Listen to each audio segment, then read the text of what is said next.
Per tant, jo crec que hem de tornar a buscar amb la biomassa aquest complement de la fusta de trituració que en dèiem abans, per fer energia, i això, tota una quantitat de boscos que produeixen aquest producte de poca qualitat, però sí energèticament molt valuós, li podem donar valor, però també sempre valorant, en tots els boscos tenen fusta bona, tots poden fer una mica de fusta bona, doncs valorant la bona. Llavors aquí s'ha de fer una acció que es va començar al centre l'any 91, que després es va parar, que hauríem de tornar a recuperar amb el govern i amb el Col·legi d'Arquitectes, que és utilitzar la fusta per la construcció, com fan a Europa.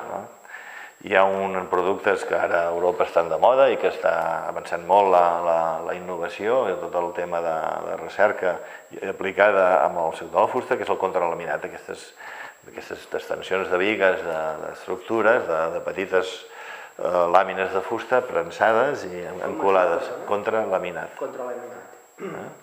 I això permet unes estructures d'una gran solidesa i un gran resultat. I llavors es fan prefabricats de parets també amb totes les instal·lacions a dintre, aïllades, etcètera. I avui dia pots fer edificis de 6-7 plantes, de 9 plantes, inclús els pilans tot és de fusta, no hi ha ni una mica de ferro ni una mica de formigó. S'ha demostrat que funcionen més bé energèticament, s'ha demostrat que funcionen més bé quant a qualitat de l'habitatge i sobretot l'ambient és molt més saludable perquè no hi ha energies estàtiques ni tot, la fusta és de molt més valor.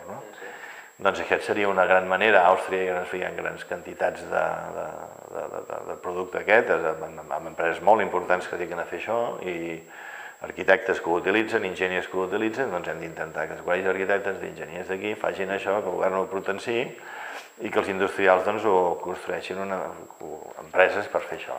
Estan en ello, hi ha industrials importants de Catalunya encara avui dia que estan fent proves, assajos i estan pensant en fer una empresa aquí de contralaminats a Catalunya, cosa que això donaria una gran possibilitat, més que la biomassa als nostres boscos, perquè pensa que una petita fusta ben primeta i llarga, qualsevol arbre la té del cor, de la part més bona, vull dir que un arbre el pots aprofitar quasi tot, tu treus les parts de fora i serveixen o per biomassa o per pèl·lets o per palets o per fer coses de construcció de poca qualitat, i després el cor, tallat la part bona, tallat amb làmines, pots fer la construcció que et faci falta.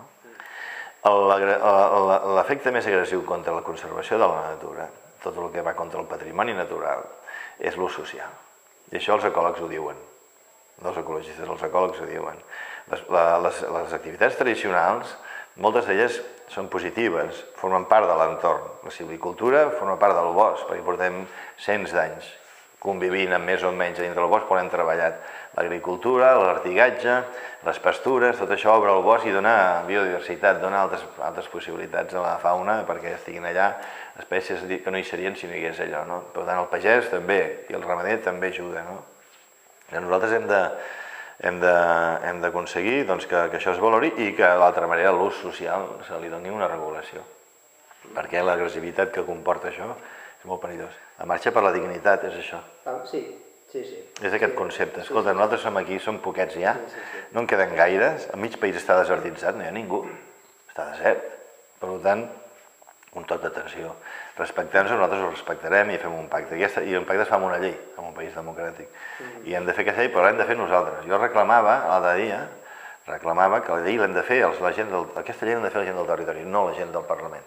L'hem de fer nosaltres i portar-la al Parlament, que després li donin la beneixin els partits polítics i el govern, però l'hem de fer des del territori, que som els que coneixem què passa.